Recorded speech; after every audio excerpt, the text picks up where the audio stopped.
Arkadaşım benim sürekli koştuğumdan şikayetçi. Şu an Terledim ya. Hayır, gidebileceğimiz tek bir yer var şu an bildiğimiz. Oraya da koşa koşa gittik mi ne kaldı geriye? Diyor ki çabuk bitmesin, yavaş yavaş. Yavaş. Tam da ben koşmuyorum, bak yavaş yavaş. Bir şey diyeceğim. Sen dur. Heh. Nasıl? Evet. Böyle.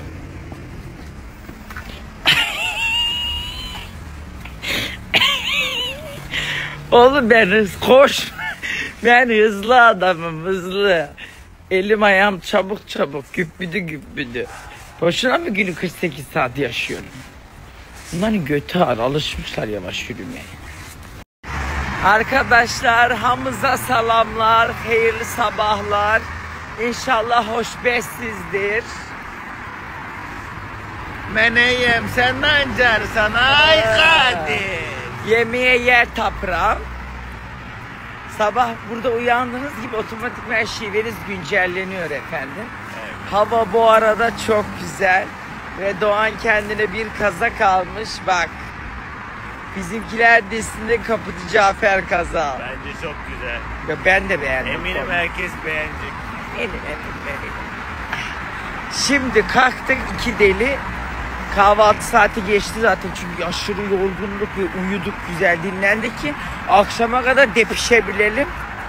Şimdi yemek yemeye bir yer arıyoruz. Güzel bir yere gitmek istiyoruz ki güzel bir Azerbaycan yemeği yiyelim. Arkadaşım daha önce gelmiş kendisi.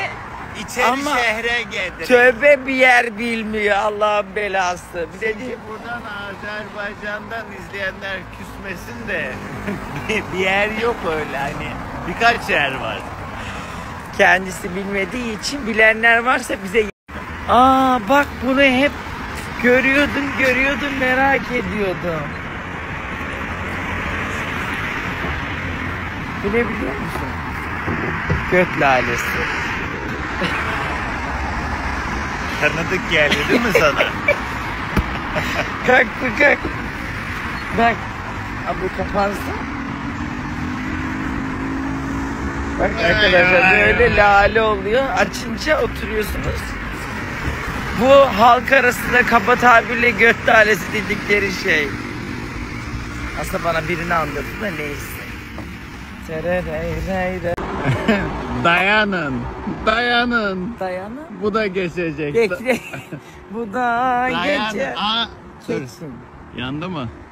Düğmeye dokunundan sonra gözleyin ve keçin. Gözleyirem, gel, kırmızı yandı. Gözleyin. Aha, gözledik.